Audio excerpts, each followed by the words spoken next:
I'm Lindsay, 24, leading a development team at a top tech firm in Austin, Texas. Last month, I watched my parents, Jeffrey and Pamela, crumble when they saw what their brand new Mercedes-Benz SUV truly cost them. 4 years ago, I was an 18-year-old with a broken heart, betrayed when they refused to pay for my college, choosing instead to cruise Dallas in that car to impress their friends. Lindsay, deal with it, my dad snapped, brushing me off like I didn't matter. So I did.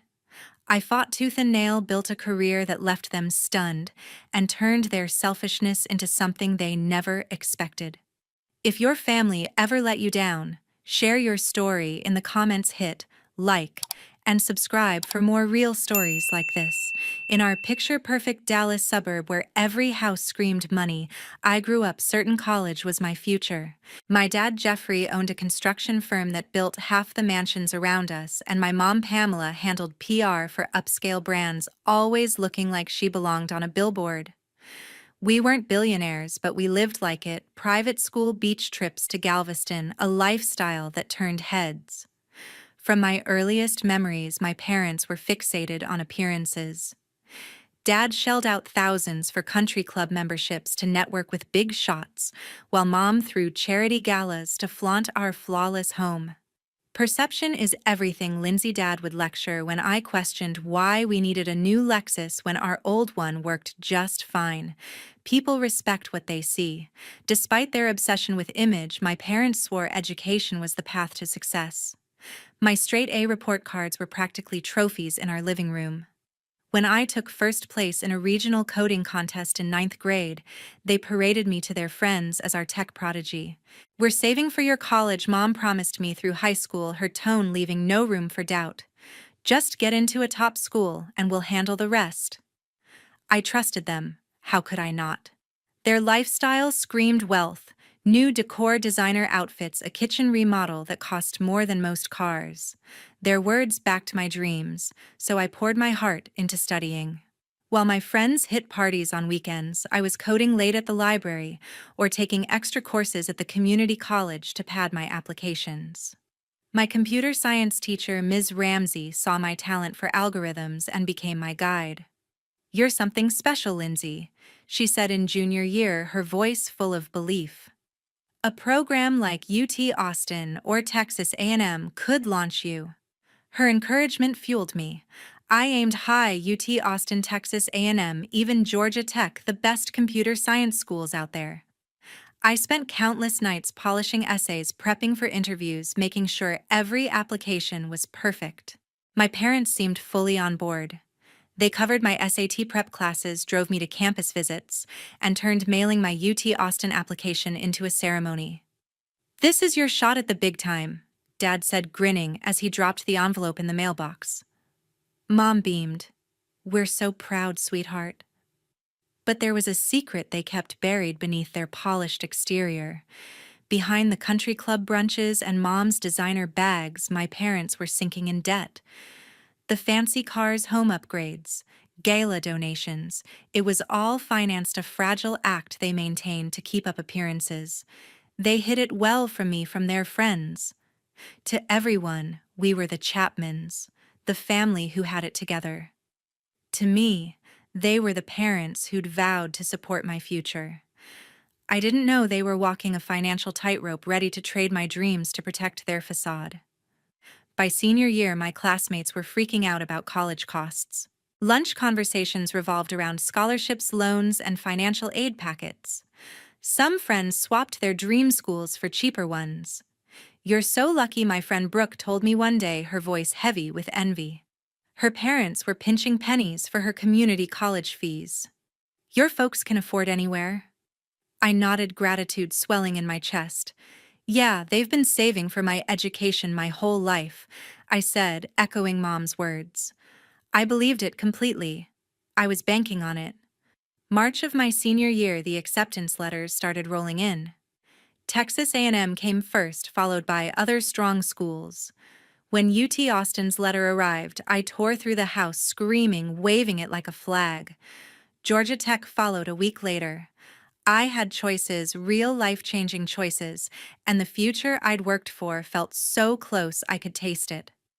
That night, I texted my parents who were at some fancy mixer asking for a special dinner to discuss college plans. Mom replied fast, suggesting, "The Capitol Grill, our go-to steakhouse for celebrations." "Let's make it big," she texted with a flurry of confetti emojis. I spent the evening browsing UT Austin's dorm options, imagining myself coding in their labs, building projects that could shape the world. Everything seemed to be falling into place. I had no clue my parents had other plans for the money they'd promised me. I didn't see the cracks in their perfect image the way they were scrambling to cover their debts. I couldn't imagine that the dinner I was so pumped for would shatter everything I thought I knew, that the future I'd built in my mind was about to be torn apart, not by accident, but by their decision. That Friday night at the Capitol Grill felt like a dream at first. The steakhouse buzzed with the clink of glasses and low laughter, the kind of place where Dallas's elite came to be seen. I'd dressed up in a black dress Mom had picked out for special occasions. My folder stuffed with printouts about UT Austin, Texas, A&M, and Georgia Tech program details, campus maps, the works. My heart was set on UT Austin, but I wanted to weigh every option with my parents. The hostess led us to a plush corner booth, a candle flickering between us. Dad ordered a bottle of red wine, $200. I'd later learn to toast my acceptances. "To our star," he said, raising his glass, his smile wide. Mom chimed in. "We're so proud, Lindsay. Top schools like these, you've outdone yourself." I couldn't stop grinning. This was it, the moment I'd pictured for years. I pulled out my folder, eager to dive into the pros and cons. I'm leaning toward UT Austin. I started flipping to their computer science page. The program's top tier, and it's close enough for visits. My parents traded a glance, quick but sharp, like a warning I didn't catch. Dad set his glass down, his smile tightening. "About that, Lindsay," he said, his voice shifting to a tone I'd never heard before. "We need to talk about the financial side of college." I nodded, still clueless. "Sure, I know these schools aren't cheap. Texas A&M offered some merit aid, and we can look into scholarships." Another look between them. Mom reached for her water, took a slow sip, and set it down with care. "Lindsay," she said, her voice smooth, but cold, like she was closing a deal. "Your dad and I have decided we're not paying for your college." The words hit like a punch to the chest. I stared at her, certain I'd misheard. "What?" My voice came out small, barely a whisper. Dad leaned forward, his eyes hard. "We've worked our tails off for 25 years. It's time we treated ourselves." I blinked, waiting for the punchline, for them to laugh and say it was a joke. It never came. "Treated yourselves?" I echoed, my brain scrambling. "What about the money you saved for my education?" Mom's smile didn't waver, but it was empty. "Plans change, sweetheart. We've ordered a Mercedes-Benz SUV, top of the line, custom rims, the whole package. It's being delivered next week." My mouth went dry. "A car," I repeated, my voice cracking. "You're choosing a car over my college?" Dad's jaw tightened. "It's not just a car, Lindsay. It's an investment in our image. You don't get how much appearances matter in our world." I felt the room spin, the chatter and clinking glasses fading to a dull roar. "But you promised," I said, tears burning my eyes. "All those years you said you'd handle it if I got into a good school." Mom sighed, like I was being dramatic. "Promises aren't contracts, Lindsay. There are loans, scholarships, work-study programs. Kids your age figure it out." Dad nodded, cold as stone. "You need to learn to stand on your own. We're done carrying you." "Carrying me?" I snapped, my shock turning to fire. "You pushed me to apply to these schools. You said I was your future tech star." Mom waved a hand, signaling the waiter for more wine. "Don't make a scene, Lindsay. You're acting entitled." "Plenty of kids pay their own way." "Entitled?" The word stung like a slap. "You're my parents," I said, my voice shaking. "You told me to focus on grades because you'd take care of the rest. And now you're what, buying a car to show off to your country club friends?" Dad's face darkened. "Watch your tone. We've given you 18 years of a good life.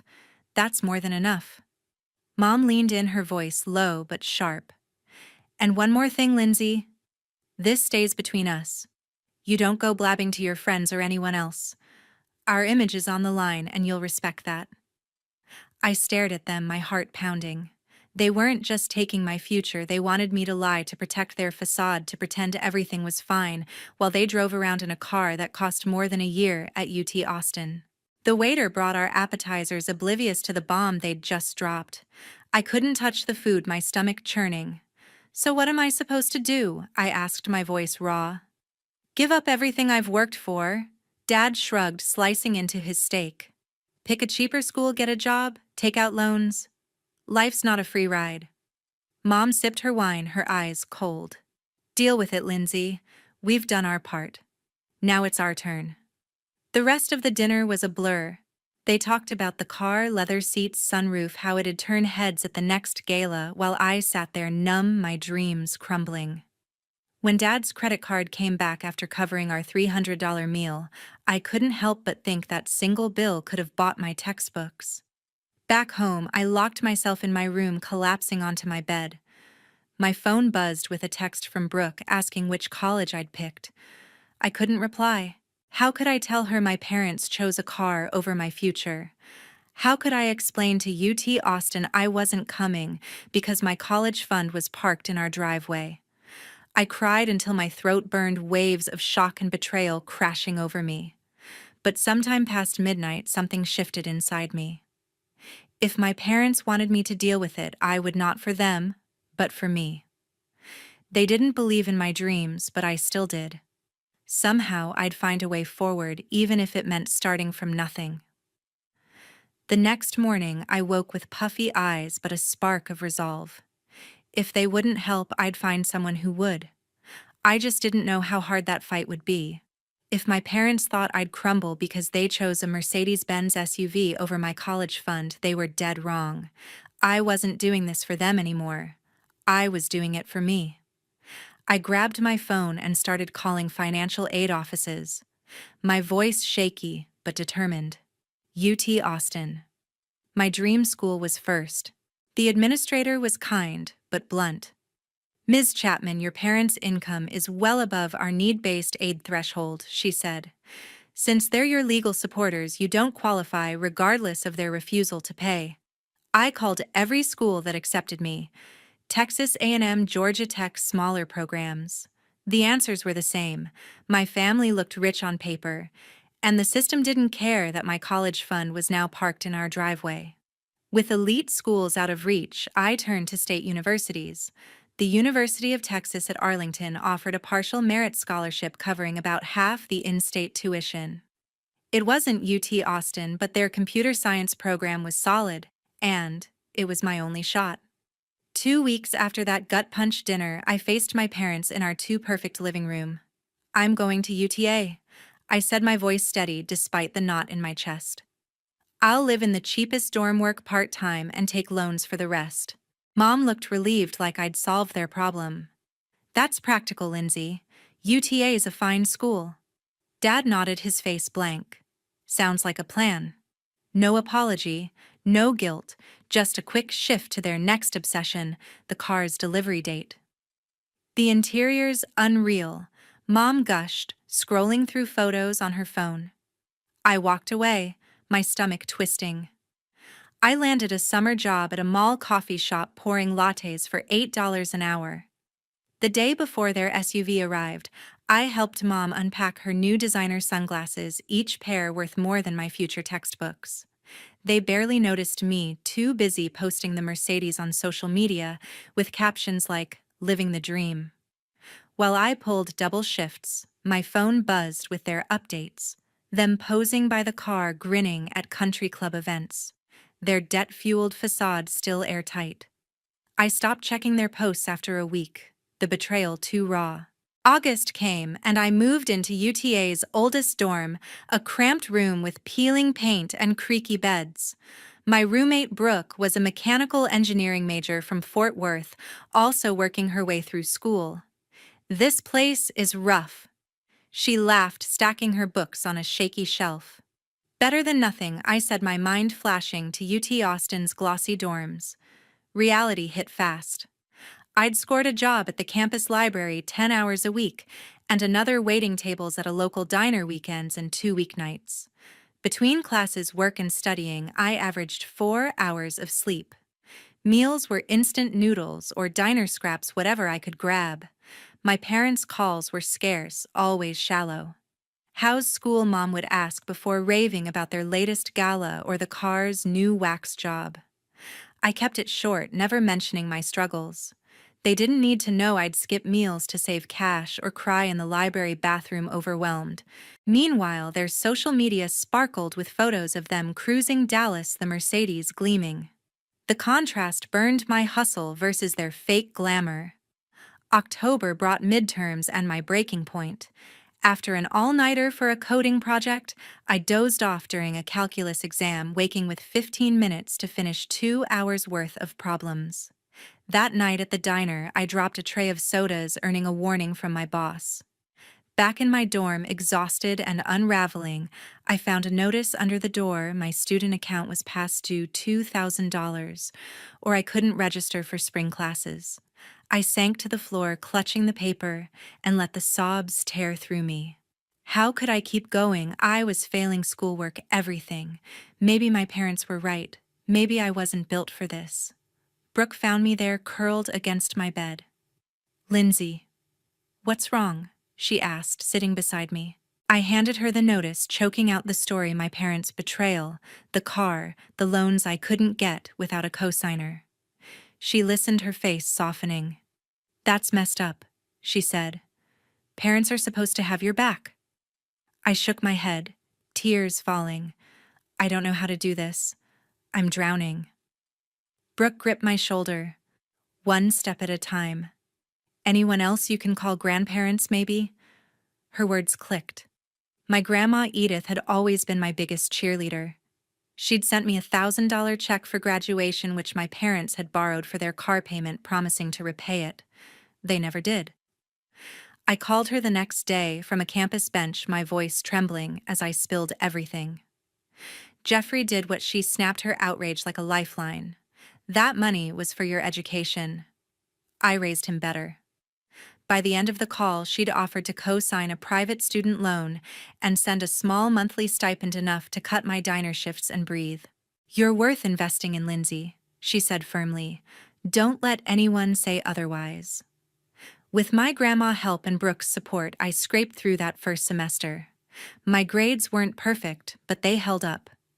My coding professor, Dr. Stephen Grant, noticed my work on a group project and offered me a research assistant spot next term, a job that paid better than the library and gave real experience. My parents returned from a Houston trip, their Mercedes now sporting custom plates, and called to check in. I didn't mention Edith or my struggles, keeping our talks brief. "You sound tired," Mom said once over a dinner I wasn't invited to. "College is tough," I replied, leaving it there. Christmas break meant 3 weeks back home, sleeping in my old room, while my parents turned my study nook into a lifestyle corner for Mom's yoga gear. Photos of their Mercedes lined the walls where my coding awards once hung. "Self-reliance builds character," Dad said one night, pouring another whiskey. I bit my tongue, slipping to my room where I cried silently, just like that night after the Capitol grill. But these tears were different, not just pain, but defiance. I'd make it, not because of them, but despite them. And deep down, I knew this was just the start of my fight. Spring semester at UTA marked a turning point. With Grandma Edith's stipend and Brooke's pep talks, I found a rhythm classes research assistant work with Dr. Stephen Grant and fewer diner shifts. Sleep was still scarce, but I could breathe. My coding skills sharpened, and I started to see a path forward, not just survival. Dr. Grant, my professor, noticed my knack for algorithm design. "You've got a spark, Lindsay," he said after I debugged a complex project. "There's a regional coding competition coming up. You should join our team." I hesitated. My plate was full, but his belief in me was hard to ignore. I signed up, spending late nights practicing with teammates, fueled by coffee and defiance. If my parents thought I'd fail without them, I'd prove them wrong. The competition was intense with teams from UT Austin and Texas A&M schools I'd once dreamed of attending. To my shock, our UTA team took second place, beating several heavyweights. Dr. Grant beamed afterward. "Your algorithm optimizations carried us," he said. "I'd like to recommend you for a summer internship at CodeZap Technologies." My heart raced. CodeZap was a rising tech firm in Austin, competitive but well-paying with housing included. I threw myself into the application, building a portfolio of my best code, practicing interviews with Brooke until I could ace every question. When the offer came, I called my grandma first. "I got it," I shouted, my voice cracking. "Full-time, 12 weeks housing covered." She laughed, warm and proud. "I never doubted you, Lindsay." My parents' reaction was another story. I called to say I wouldn't be home for summer, hoping stupidly for a shred of pride. Mom sounded annoyed. "What am I supposed to tell people when they ask why you're not here?" she complained. Dad cut in, his voice sharp. "No need to make it sound like we're the bad guys. You're doing fine." I swallowed the hurt. "I got a prestigious internship," I said, my tone icy. "Maybe mention that." The call ended fast, their silence louder than words. They didn't care about my win. They cared about their image, still cruising Dallas in that Mercedes, posting "blessed" on social media while their debt piled up. As summer approached, my parents invited me to a charity gala they were co-hosting in Dallas, a glitzy event for their country club crowd. They even offered to cover my bus ticket, maybe feeling a twinge of guilt after our call. I wavered but went, telling myself it was a chance to mend things. The gala was at a swanky hotel, all chandeliers and champagne.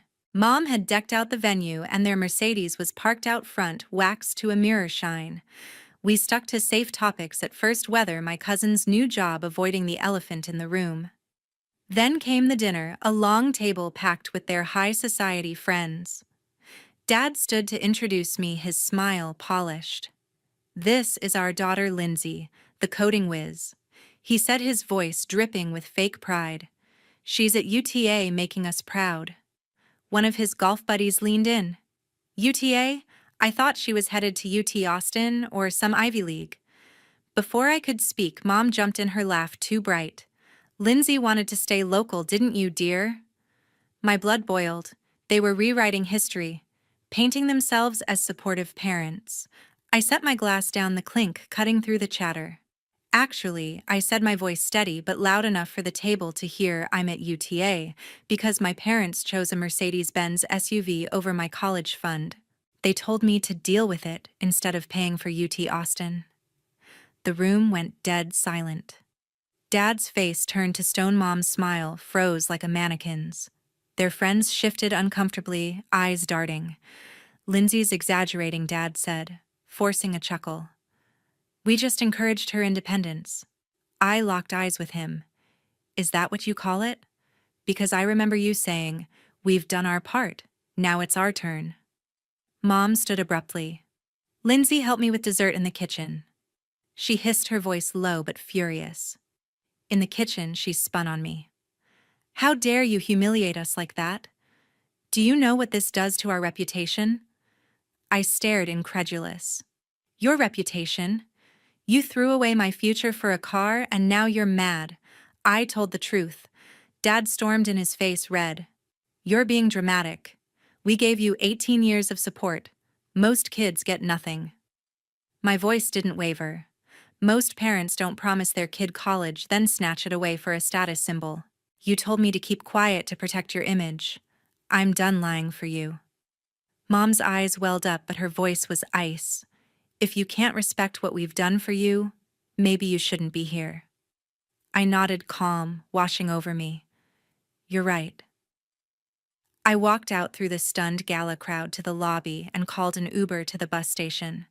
Before leaving, I turned to them one last time. "I'm going to make it despite you," I said quietly. "And someday, you'll regret choosing that car over me." The Uber ride was a blur, tears streaming as I processed what I'd done. But by the time I reached Arlington, a strange peace settled in. I'd cut the cord no more, pretending no more, protecting their lies. The next day, I emailed my parents. "I need space," I wrote. "I'll update you on big stuff, but don't contact me otherwise." Their replies came fast. Mom's defensive, dad's angry, but I archived them without responding. I blocked their numbers and unfollowed their social media, their Mercedes-filled posts too painful to see. Edith was the only family I kept close. "Sometimes you have to protect yourself," she said when I told her. "This isn't about punishing them, it's about saving you." Her words gave me strength. With my parents out of my daily life, I dove into the Code Zap internship, my studies, and new friends who valued me for me, not what I could do for their image. That summer at Code Zap was a game changer. My supervisors loved my work on a data processing algorithm, offering me a part-time remote role during junior year.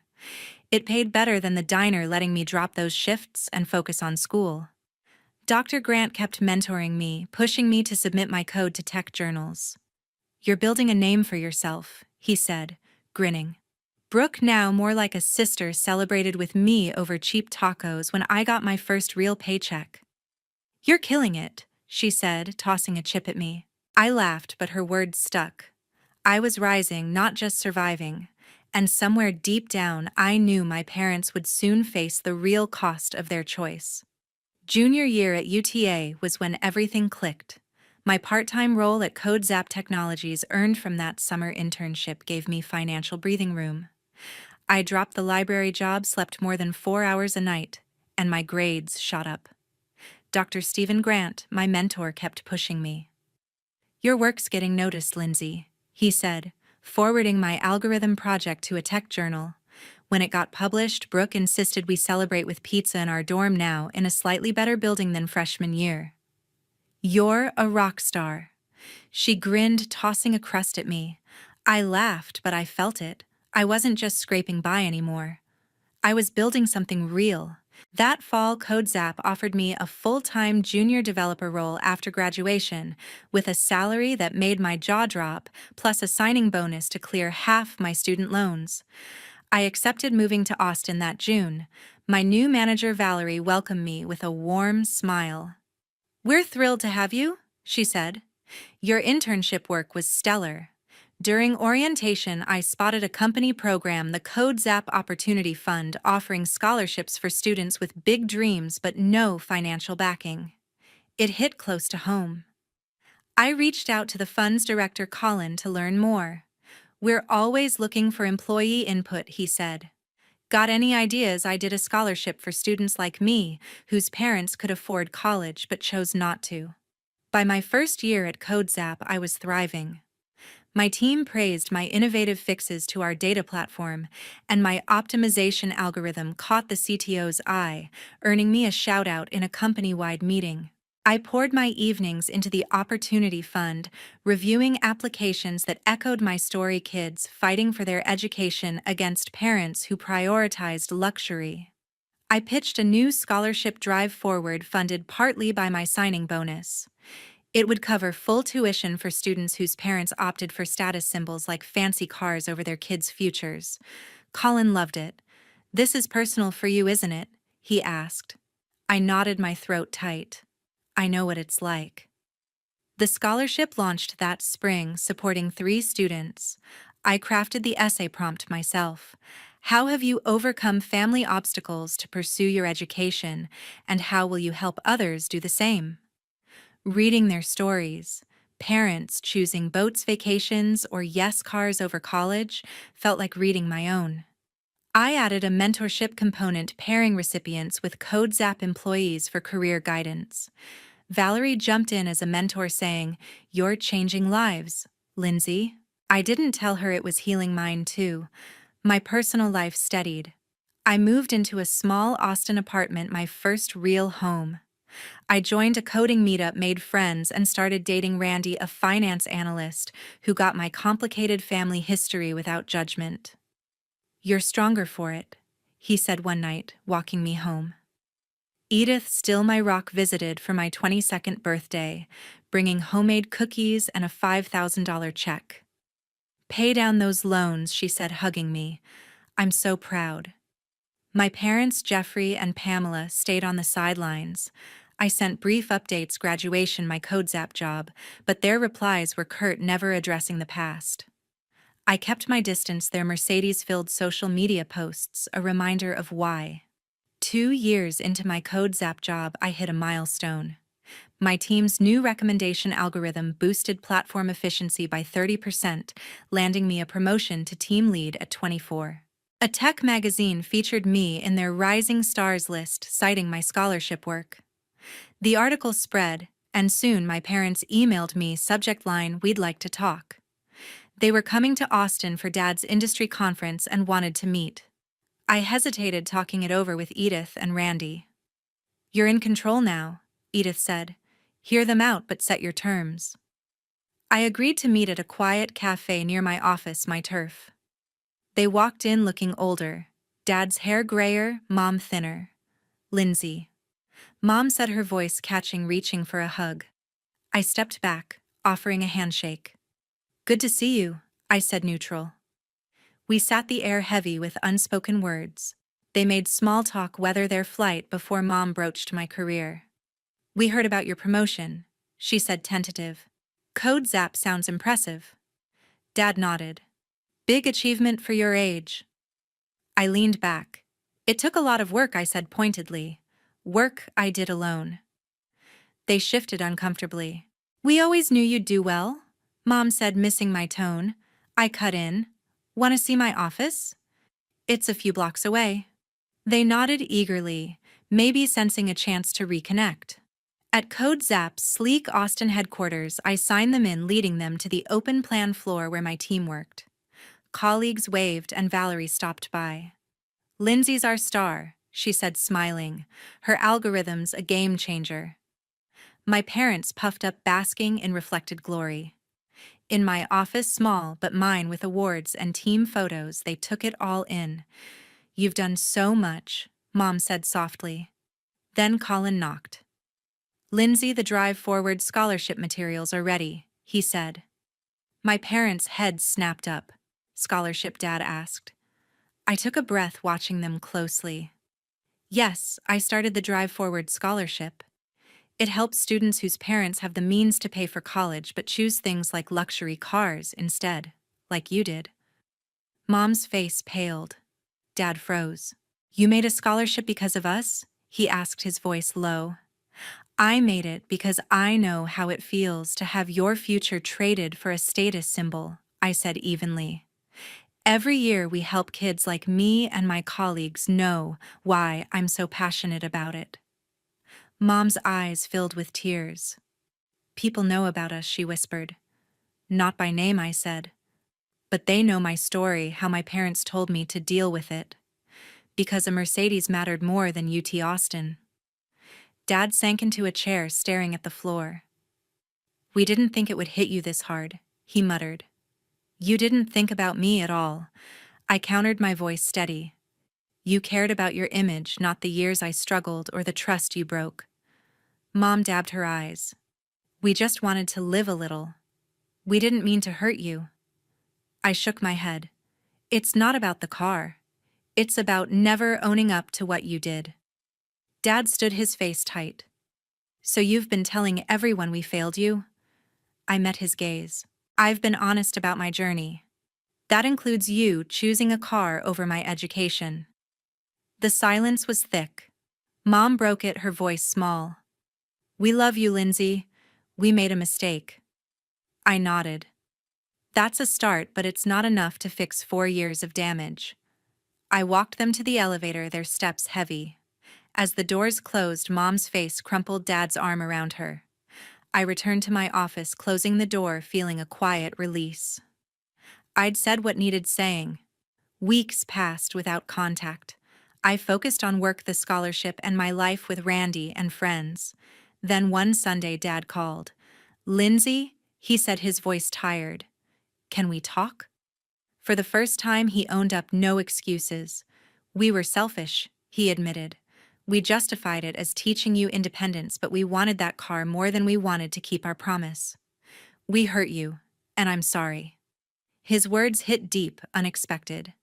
"Thank you," I said, my voice soft. "That means something." He asked to meet again, no pressure. I agreed, choosing a cafe near my apartment.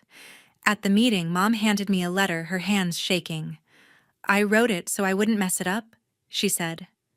It detailed their regret not just for the car, but for dismissing my pain, for hiding their debts, for letting pride ruin our bond.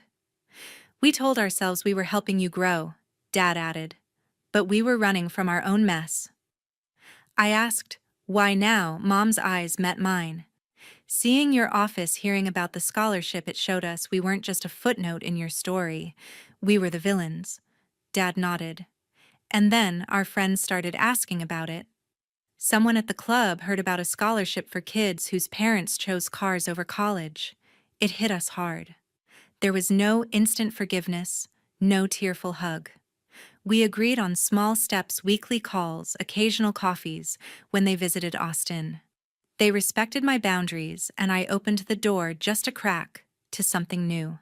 We don't expect you to forget, Mom said as we parted. We just want to try. Months later, they asked to fund the Drive Forward scholarship. I declined. It's mine, I said. It stands for something you don't get to claim. But I suggested they start a separate fund at UTA for community college transfers. They did quietly, a small step toward making amends. My career soared. The algorithm I led became CodeZap's backbone, earning me another promotion. The Drive Forward scholarship grew to 5 students a year, its mentorship model copied by other tech firms. Randy and I got serious, talking about a future together. Edith, now 74, came for Thanksgiving, marveling at my apartment. You turned pain into purpose, she said, squeezing my hand. On my 25th birthday, we gathered Randy, Brooke, Edith, a few colleagues, and for the first time, my parents. Edith toasted me, her voice strong, to Lindsay, who turned betrayal into a legacy. Dad stood, his eyes wet. We failed you, he said. But watching you rise, helping others, it's taught us more than we ever taught you. Later, Randy asked how I felt. It's messy, I admitted. Part of me's still that 18-year-old crushed by their choice. But I'm choosing to let it fuel me, not break me. A letter from a Drive Forward recipient sealed it, a girl whose parents picked a yacht over her tuition. Knowing someone else gets it, she wrote, gave me hope.